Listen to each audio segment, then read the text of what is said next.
Settle down, settle down. We're going to start our meeting. Okay, wait, I need glasses. All right, so let's please rise for the Pledge of Allegiance and remain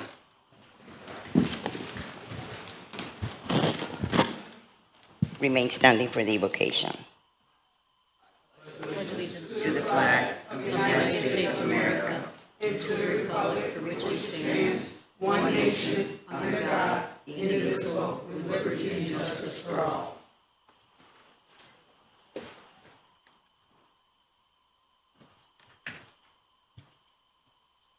It's raining today.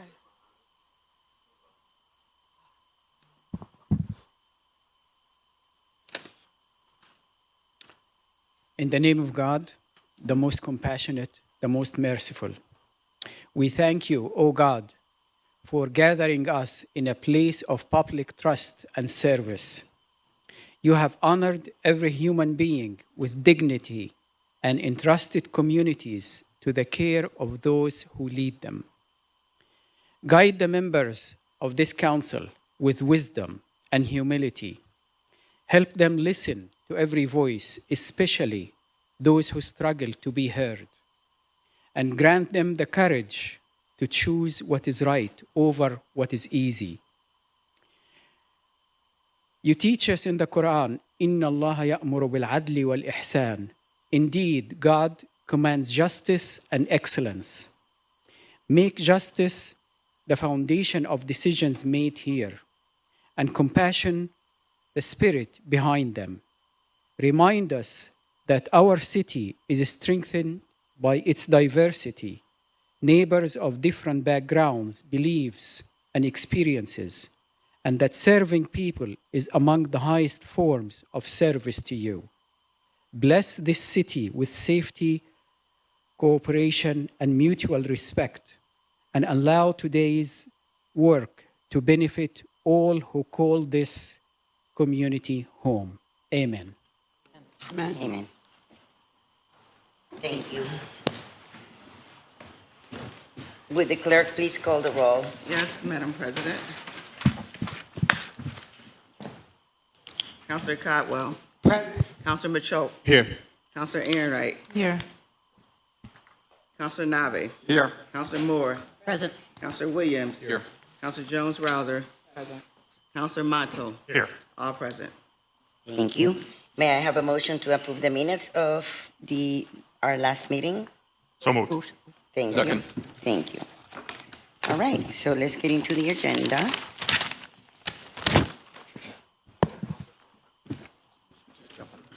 All in favor? Aye. Opposed? It's unanimous. Wait. Thank you. Okay, Councilor Ehrenreich. Sorry. I'm sorry, Madam wait, I'm President. sorry. I gotta go to the petitions. Any petitions? No, Madam President. Committee reports? Yes, committee report. On Thursday, the 19th of February, 5 p.m., the Neighborhood Preservation Committee held a town hall-style committee meeting regarding good cause eviction. Anybody else? Okay, any communications? Yeah, we do have one. Let's see here.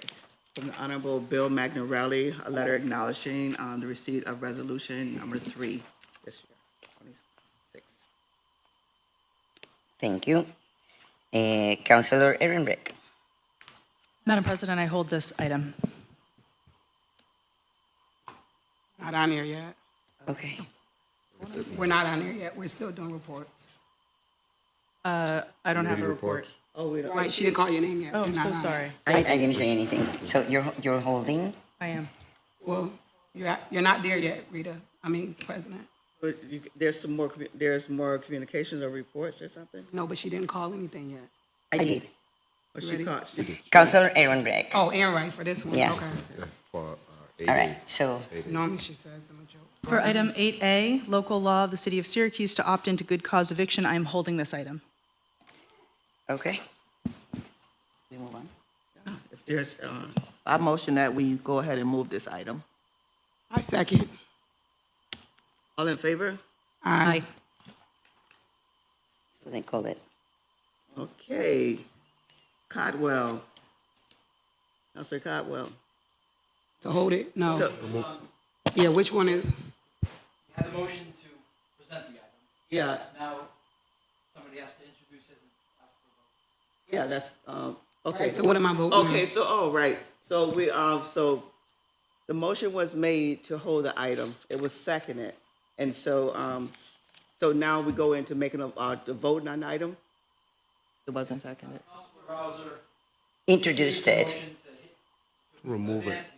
Okay, Now she has to introduce it. now you have to introduce the I'm item. sorry, go, I'm Make a sorry. motion to introduce item 8A to go forward on this agenda. Okay, We need a second. Second. okay, now all in favor. Now all in favor. All No, in favor you need for to- what, though? You need to go one by one because they're not all in favor. Now you're voting on the local. Right. what now we just now seconded, we're right? voting on the local law, that's what I said. Okay, I'll go. We're individual. voting on it? We're Yes, not voting we on is. the motion to We, carry okay, Counselor Cotwell, No. Counselor Machoke, Yes. Counselor Enright, Yes. Counselor Nave, No. Counselor Moore, No with a statement. okay, Counselor Williams, Yes. Counselor Jones-Rouser, Also no with the statement. Counselor Mato. Yes. The item fell. It's a tie vote, so the item fell. But you can go back to those who have a statement if you like. So Yes, what- I'd like to make a Can statement. you hold for a minute? So what's the vote right now? The vote is a tie vote and the items fell. It's vote, It's okay. defeated. So, So Counselor Moore. Counselor Moore. Good afternoon. I have changed my stance on this a couple times, and I want to explain why I landed where I did. I support tenant stability, I support fairness, but I also support responsible implementation and sound governance. This proposal would apply to landlords who own 2 properties or more. That is a significant expansion of state law, and it carries real potential consequences for housing supply, small property owners, court operations, and neighborhood stability. We must also be honest about something else.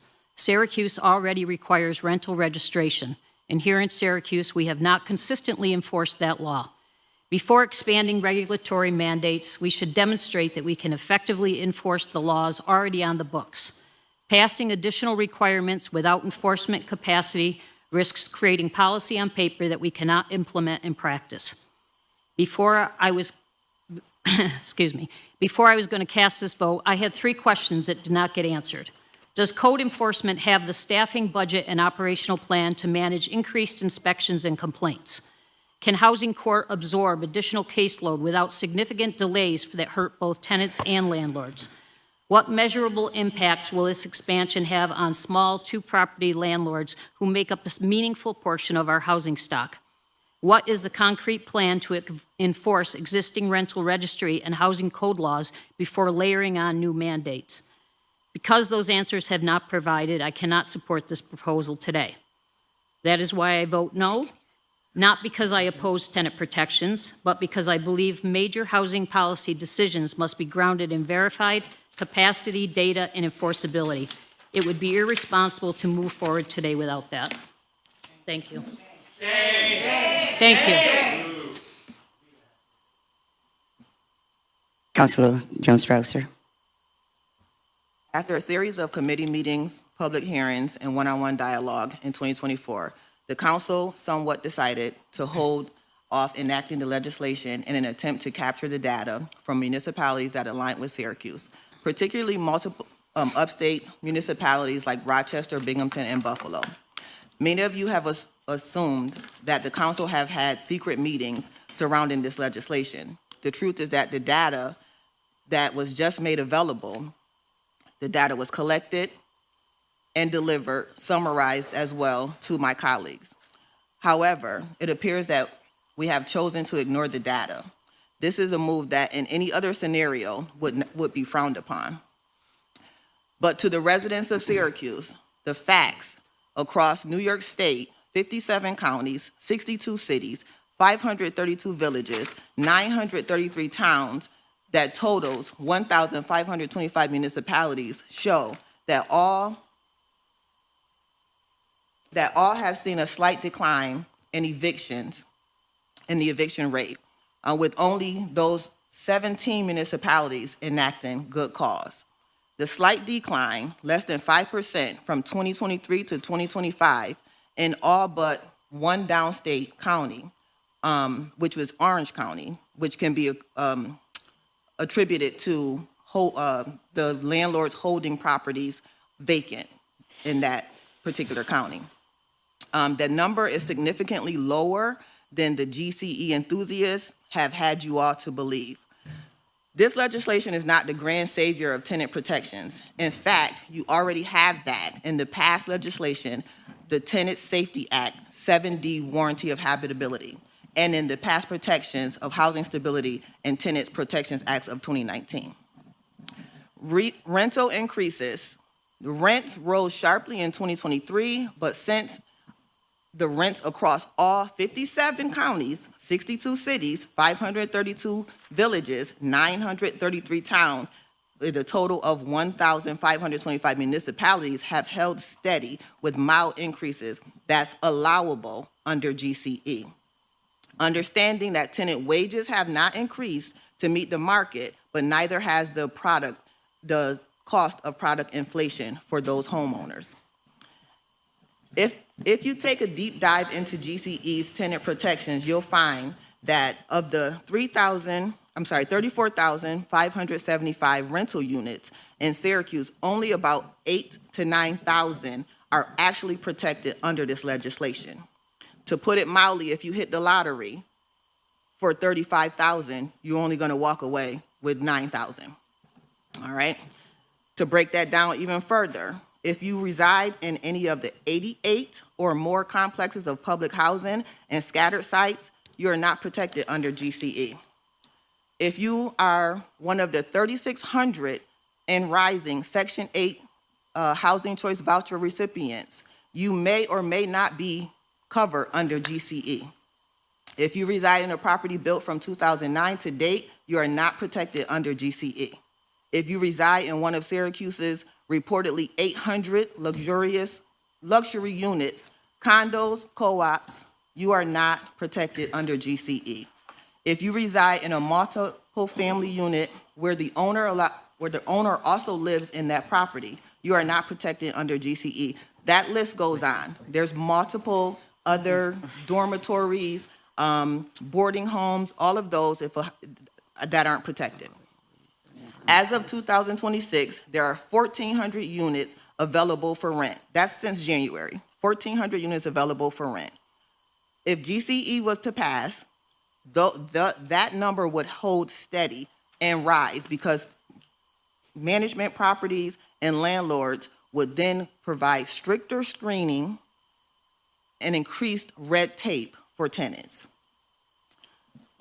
The data also shows, based on the trends of 2024, Syracuse has a vacancy rate of 9.1%. Again, if GCE was to pass, then that would also increase. Mass sell-offs, the data shows that the investors with significant portfolios will offload any of their properties. That's the data, okay? This is data. Last but certainly not least, the return of rent increases. Every vacant unit protected under GCE would then have a price tag that would make residents stretch to the brink. Again, this is not speculation. We won't be able to say unintended consequences because if we looked at the data, we know what the consequences are. Good cause eviction will harm residents more than it will help. Madam President, if I may. I have more. I'm not done. Okay. Rita, you gotta take control. Madam President, if I might. A small landlord, I'm not done. A she's not small done, she's not done. landlord is one who could be the handyman down the street who decided that he didn't want to allow a property on his street to go down.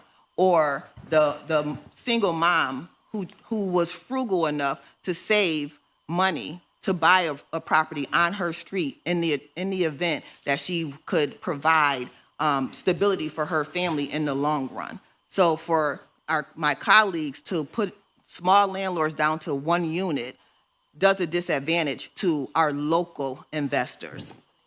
The solution to solving our housing issue is not passing toothless legislation, but by making the demand needs through encouragement of new development, finding funds to shore up our current housing stock, increase participation on the rental registration through landlord incentives, yes, I said it, and most importantly, educate tenants on their rights.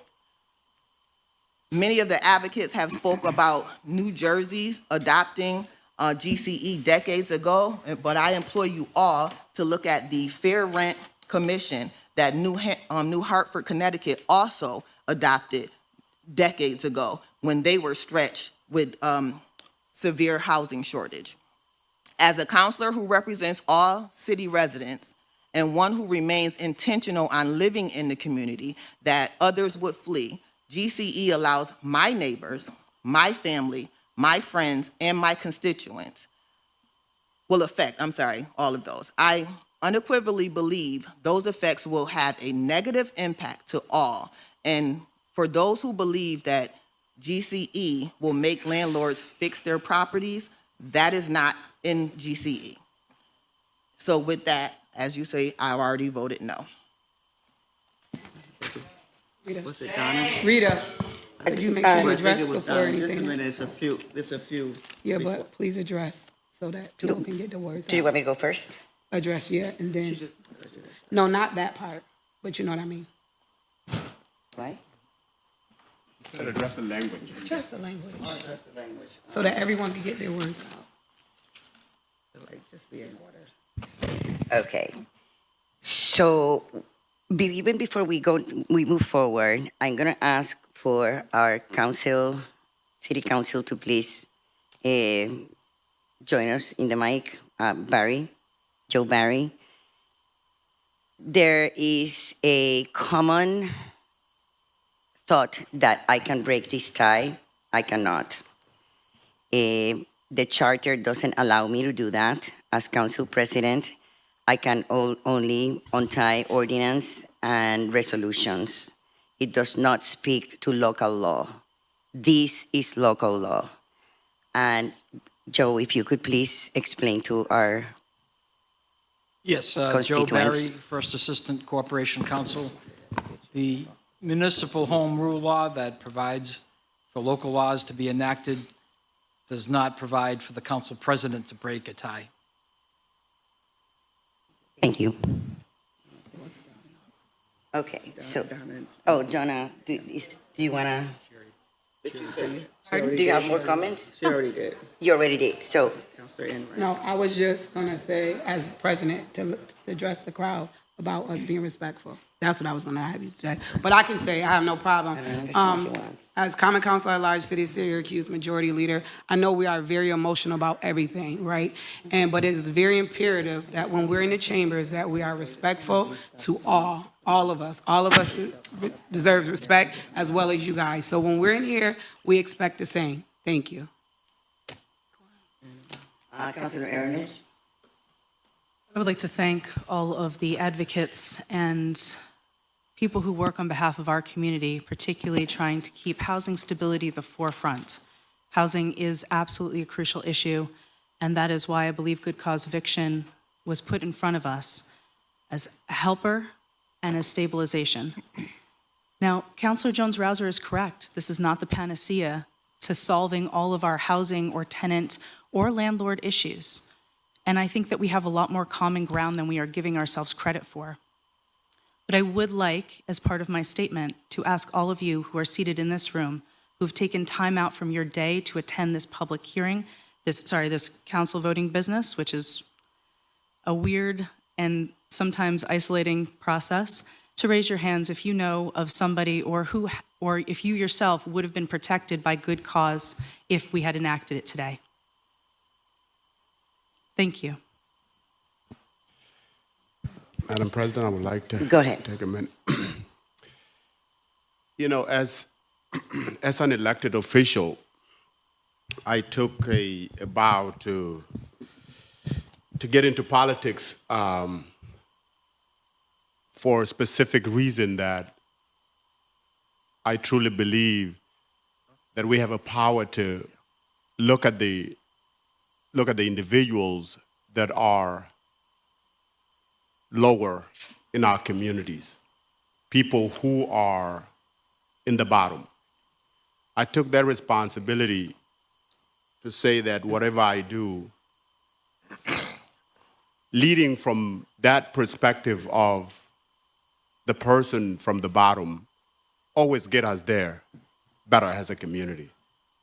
And obviously, I took politics to do that. And the other space that I could have done that, which is to sacrifice and to protect, was to be in the military. And I guess somebody told me a long time ago I was too tall to be in the military. But I took this job to be able to lead from that perspective, that when we protect and lead from a space of the bottom going up, that as a community we get there together rather than from the other space. I supported good cause because as a counselor, I have seen that the pendulum of affordability has swung too far from that lower bottom. And by being able to pass good cause, it brings the pendulum back to the center. Or at least it brings the pendulum back to that center, if it doesn't for majority. And I always believe that protecting one person in this community is better than none. And for me, I believe that passing good cause would have done that for us. We are the poorest, one of the poorest cities in the nation. All that data matters, but we are Syracuse. New York City does not have the impoverished neighborhoods like we do. New York City doesn't have residents that pay over 60% of their income that they make from making $18 an hour. We are unique as a city. And we have a responsibility, especially as an elected official, to be able to make sure that that pendulum doesn't swing too far away from the bottom. And I voted for this.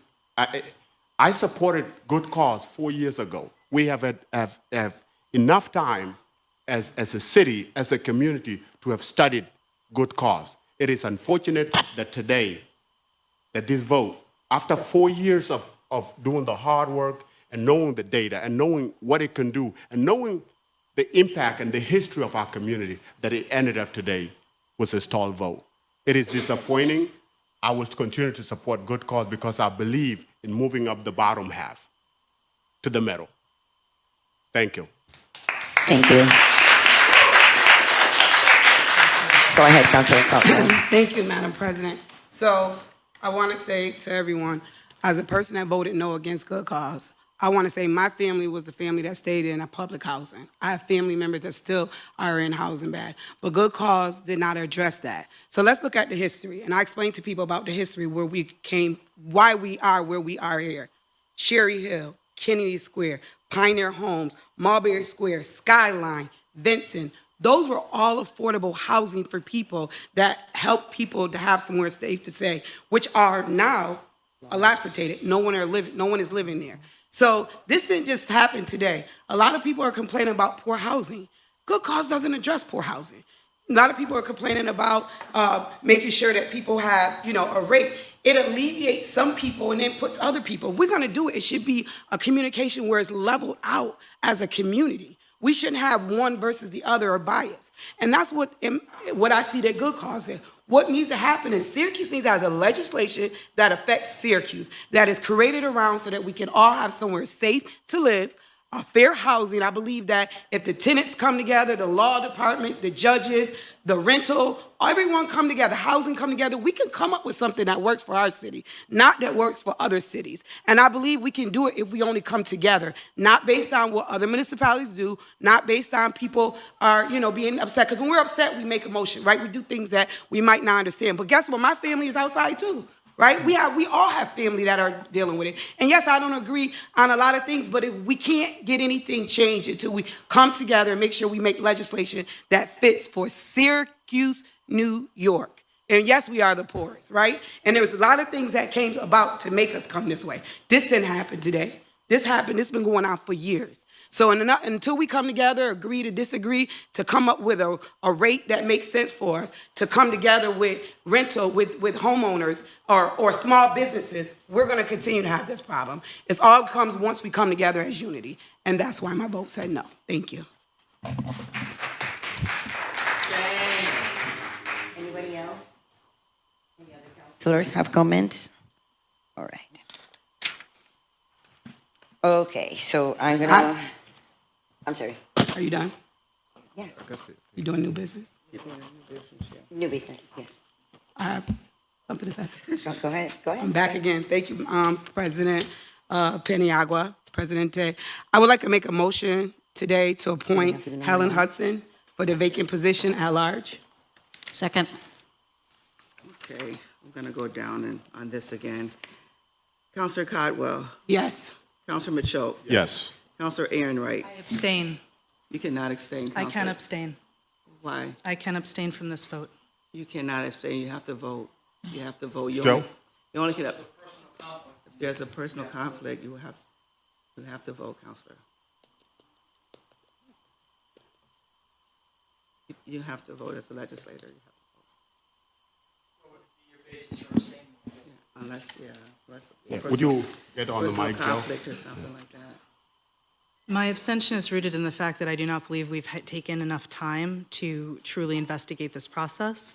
The council has not met to review the interview information or had any discussion about the appointment in a unilateral way. We don't discuss votes. So, what's your vote, Counselor? I vote no. Thank you, Counselor. Counselor Nave. Yes. Counselor Moore. Yes. Counselor Williams. Yes.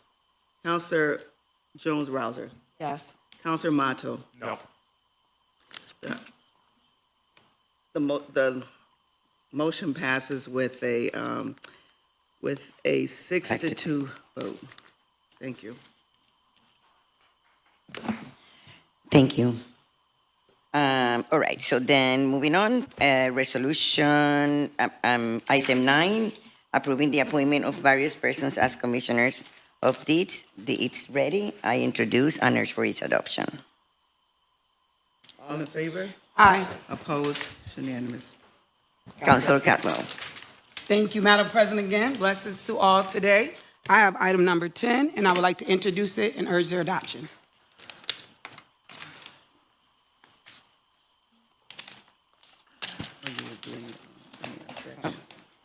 Any objections?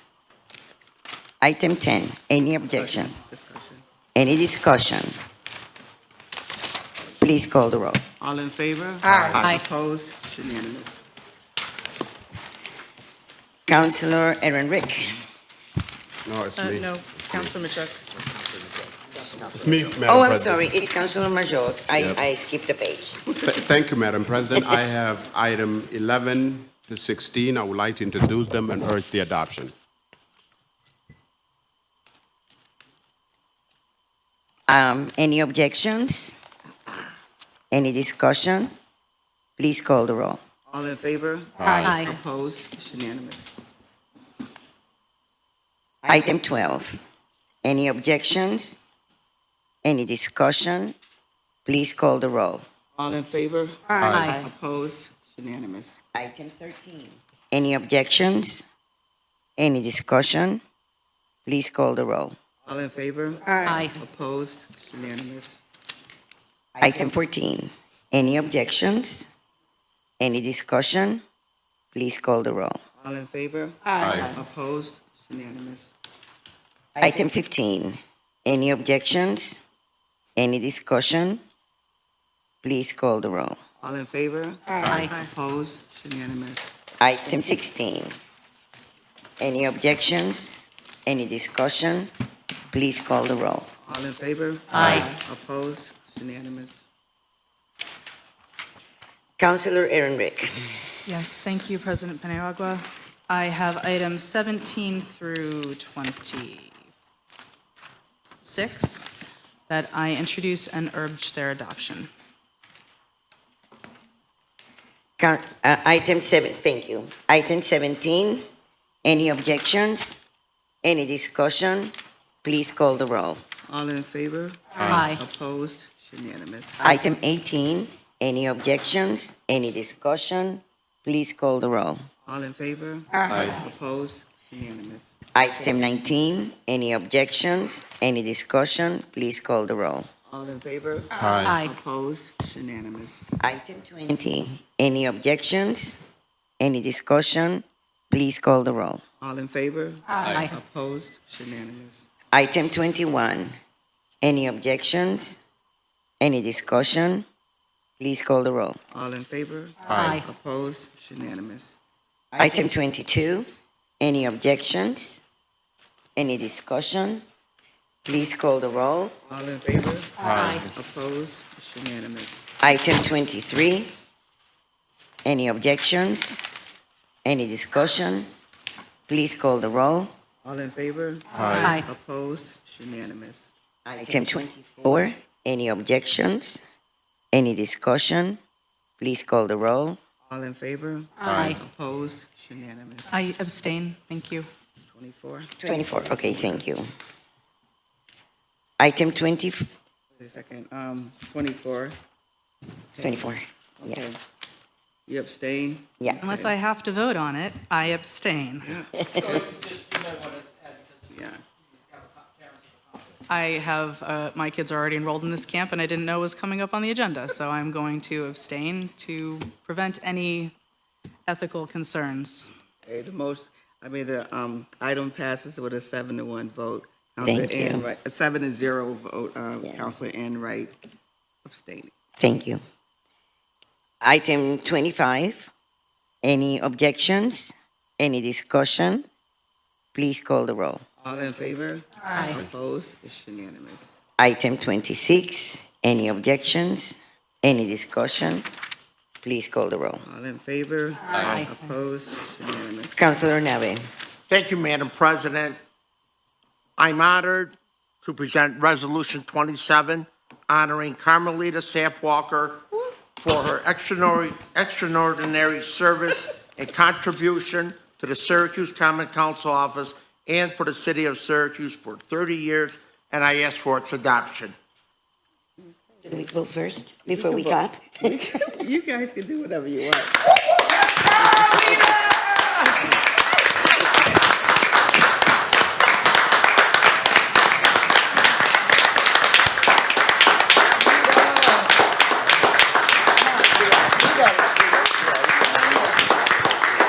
Carmelita, can you come forward, say a few words?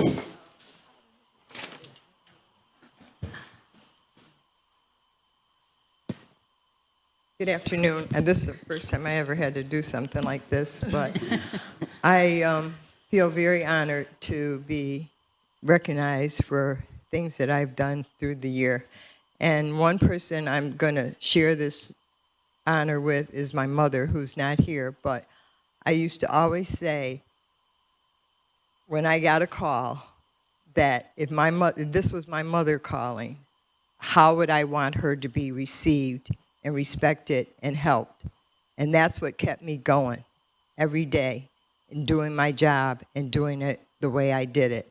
And I didn't do it for me, I did it for the counselors because they were elected officials. I was just a secretary, and I wanted them to shine. So whatever I could do as a person, that's what I did for the years. And I really thank you all for feeling that I deserve this kind of recognition. Thank you. Thank you.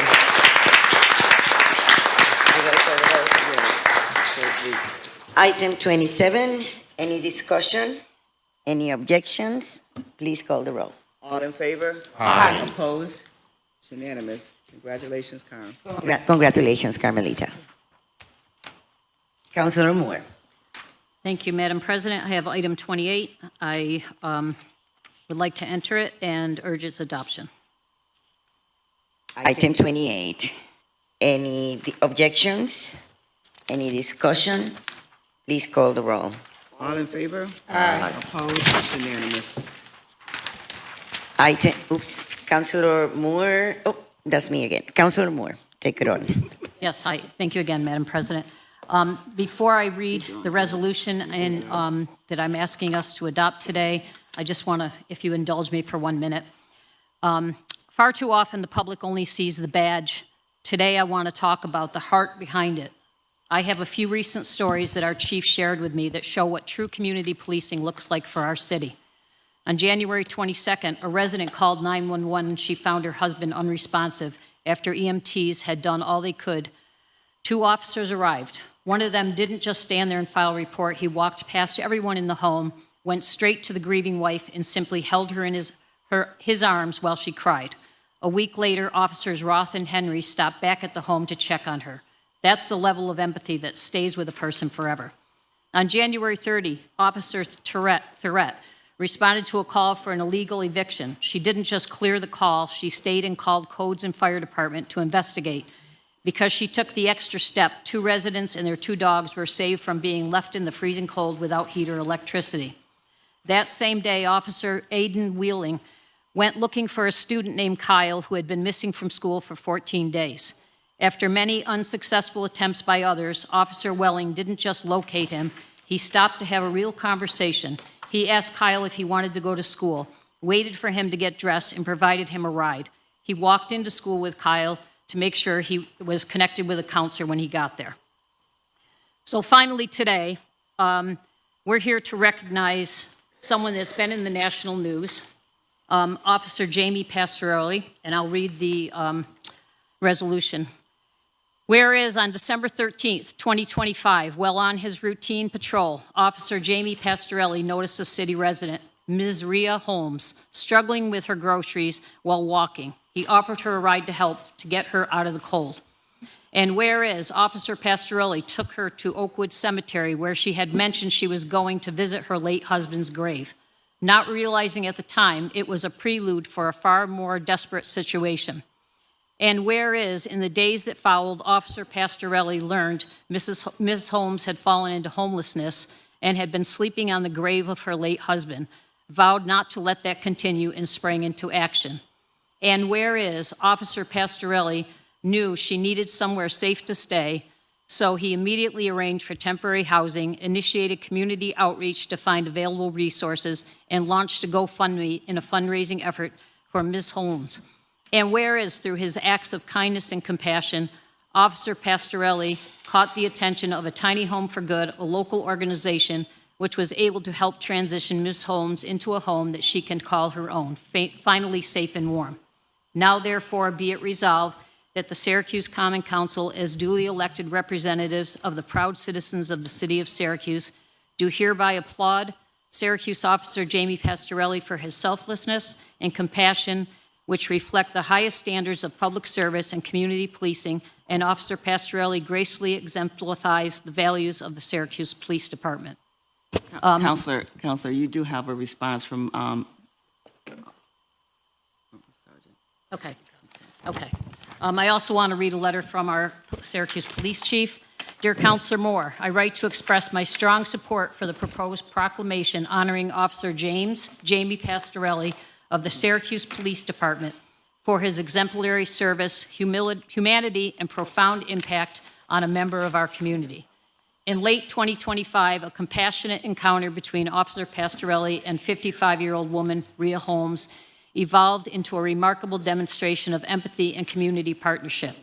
Ms. Holmes, grieving the loss of her husband and struggling with the aftermath of losing her home, had been sleeping beside her husband's grave in Oakwood Cemetery, a situation that remained unnoticed for months. Rather than treat this as a routine call, Officer Pastorelli took decisive and empathetic action. Recognizing her vulnerability in Syracuse's harsh winter, he privately secured immediate shelter for Ms. Holmes and then mobilized his local contacts to seek longer-term solutions. Through his outreach and advocacy alongside support from community partners, Ms. Holmes received temporary housing from Lemoyne College and was ultimately placed into permanent home with the assistance of a local nonprofit. Today, she has stability, comfort, and dignity, all because one officer chose to look beyond protocol and see a human being in need. The story is more than a news article. It's a testament to what compassionate policing and community collaboration can achieve.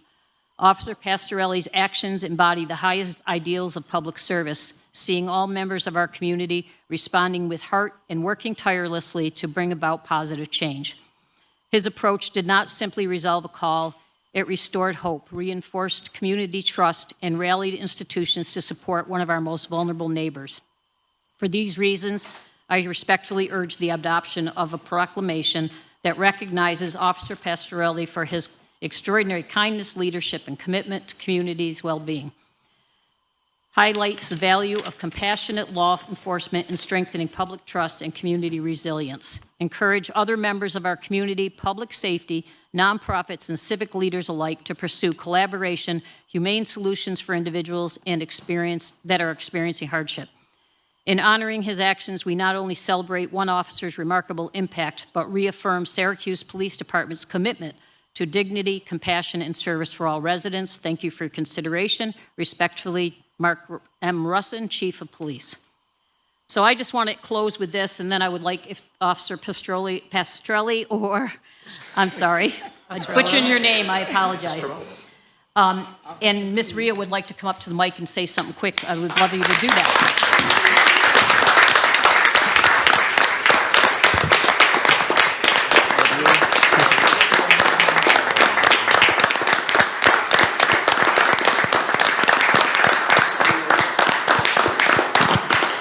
Thank you for those kind words, Counselor. It's Pastorello. I'll forgive you, though. Sorry, Officer. That's all right. No, I just want to say thank you for this honor and recognition of my friend Rhea and I. I talked to hundreds of people in the community about Rhea. Not one single person had anything bad to say about her. And I said, you really can't find anybody else like that. And yeah, it's just something else here. I want to thank Linda Lemira, Lemoyne College, Andrew Lunetta, and his team from A Tiny Home for Good. Really, the community as a whole, near and far, literally all over the world, made this happen for Rhea. And I just want to say, this is what the police are about. I'm proud to be a Syracuse City police officer, and I enjoy serving the citizens. Thank you. I just want to add to that, it's really commendable the way you go beyond duty to engage with the community and bring wellness to our residents. Thank you. Thank you. And Officer Pastorello, I was very happy to have met you 2 weeks ago for lunch, and I still owe you a lunch. That's all right. I'll take you up on it. I won't forget. Okay, thank you. All right. Ms. Rhea, would you like to say anything? Want to say something? All right. Rhea's being shy today. Okay. I don't know if she's not. Ms. Holmes, welcome to the Common Council, and thank you very much.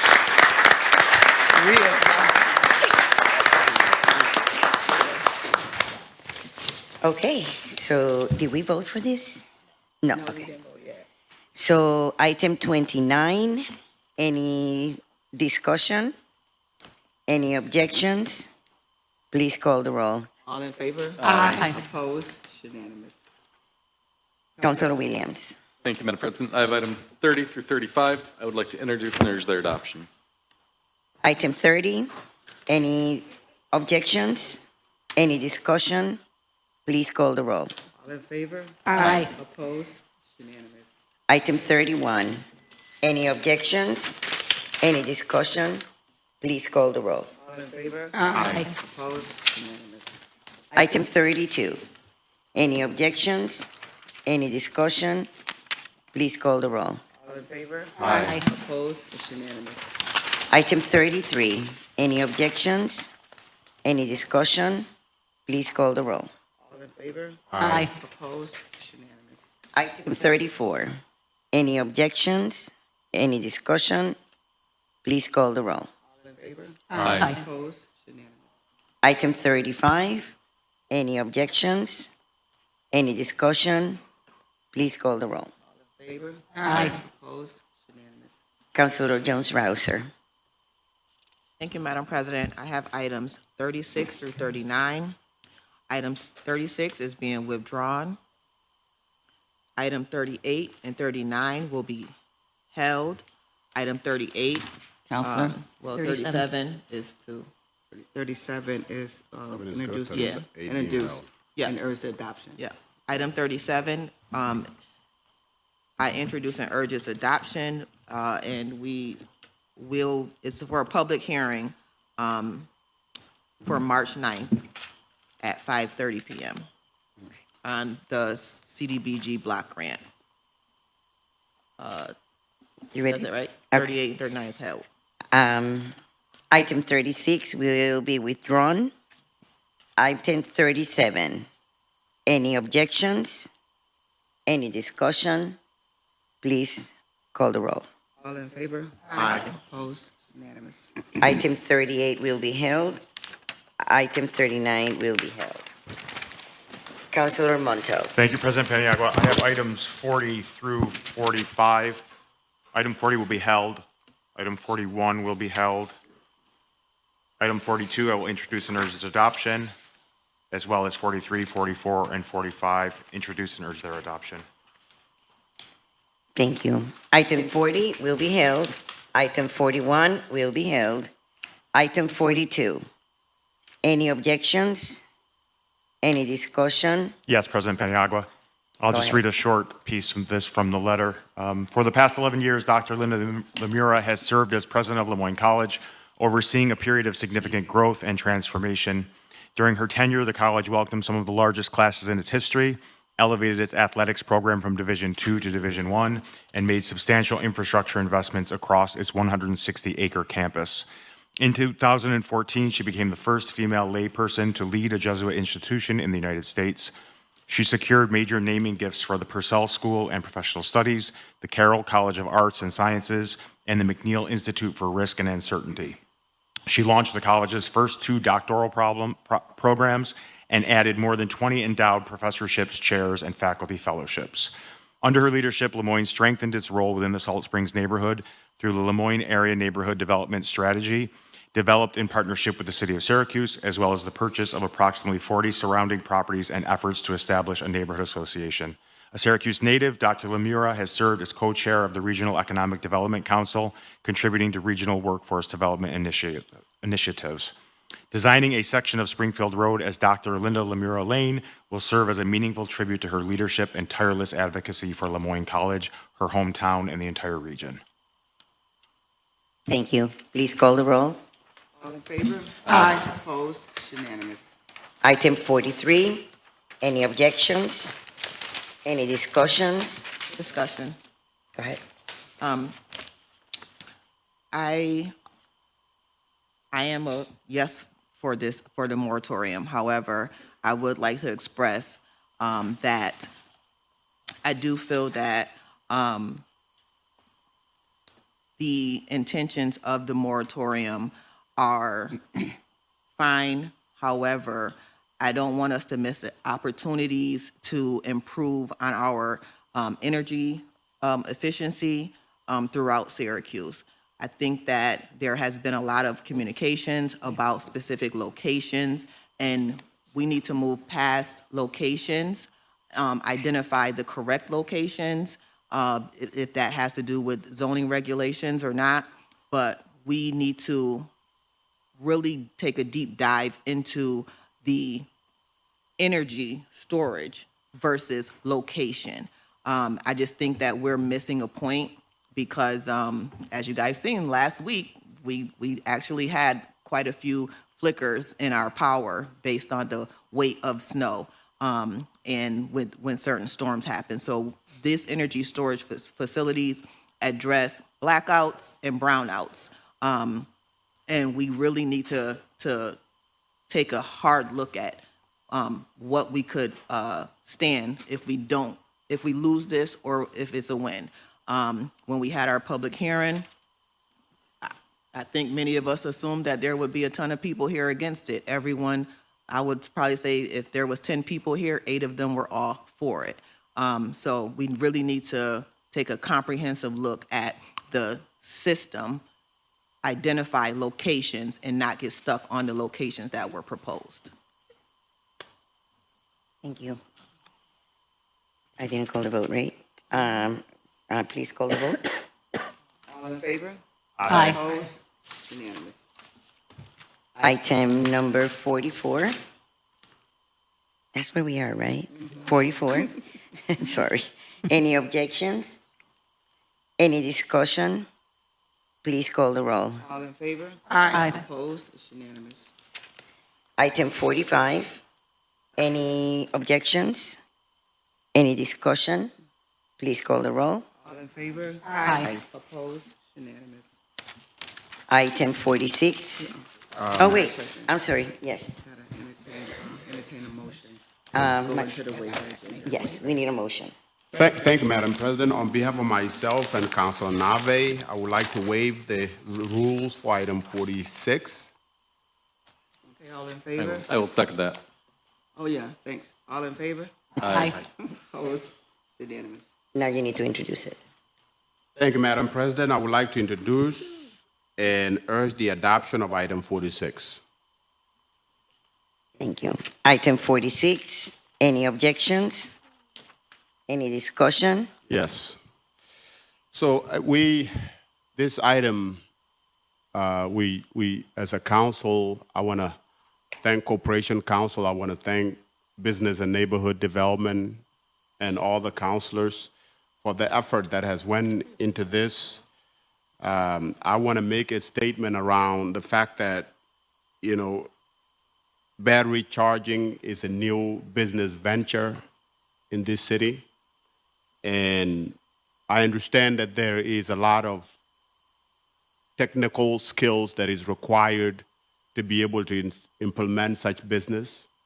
What I want to urge us here going forward is to be mindful of people in this community or business owners in this community that are small and are looking to get into this space, that they are looked at with all fairness, that they are given the opportunity to get into this area, that we don't shield folks out because somehow we believe that there are more organizations that are, or at least companies or businesses that are bigger and that they have the ability to do this work, in which we don't give the opportunity to the smaller businesses that are local within the city, that we take those and we groom our own rather than consistently giving opportunities to those that are outside of the city, even if they have the technical know-how, that we grow our own. And the way we do that is making sure that opportunity like this, that they at least have a fair and a piece of this opportunity. Thank you, Madam President. President, may I offer a comment? 2 weeks ago, I held this because I believe in open bidding.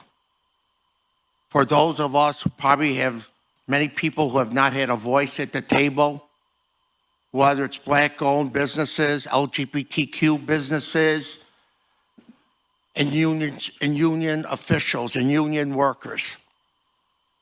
We are a community where we have an open table, that all voices must be heard to bring what they can to the table. And this is why with Councilor Majoke, I had issues with RFAs, waiving our RFPs. We had waived RFPs since I've been on the Common Council. And I believe it denied others to have a piece of the pie, to have their voices heard, to bid on it. And for myself, I believe in open bidding. And we hope in the future, when we have programs, when the administration does come for us as a council, we will have open bidding so that everyone has a piece to apply. Thank you. Thank you. Anybody else? Go ahead. So the item in front of us is to install 2 Level 3, which is the fastest electric vehicle charging stations in Progress Park, which is a publicly owned park. And I just want to thank and appreciate my fellow councilors and neighborhood and business development who have worked very tirelessly to make sure that this level of utility, this level of public access is going to be available to all the residents of Syracuse. The majority, if not all, electric vehicle charging stations available in Syracuse right now are on private property, and this type of investment in public infrastructure pays off not only in terms of our climate goals, but also in terms of the usability of our parks. And I do also believe that there is lots of opportunity for us to grow small businesses and properly RFP'd contracting as we grow our battery storage, technical, and electric infrastructure. And I just want to thank us all for working together on this. Thank you. Do we have any more comments? All right, Madam Clerk, please. Actually, I, Go ahead. not on this. I'm sorry? Not on this. Were you going to close? We need to vote. Okay. I was going to just say if we can back up to, Let us vote, and then we'll figure that out. All right. All in favor? Aye. Opposed? It's unanimous. Counselor, one I'm second. sorry. Go Is on. it an item that we already voted on? yes. We would need the council to vote on a majority, go back to that. It's not a vote or anything. It's just more recognition that the motion that Rashida put to the floor to vote Helen Hudson in. Helen is in the room, and I didn't know if we could allow her to speak. Go ahead. She doesn't have to. I just didn't know. I saw her. Oh, she don't want to speak. She don't want to speak. She's shaking her head. So. No, okay. All right. All right. So, motion to adjourn? So moved. Second. Thank you. All in favor? Aye.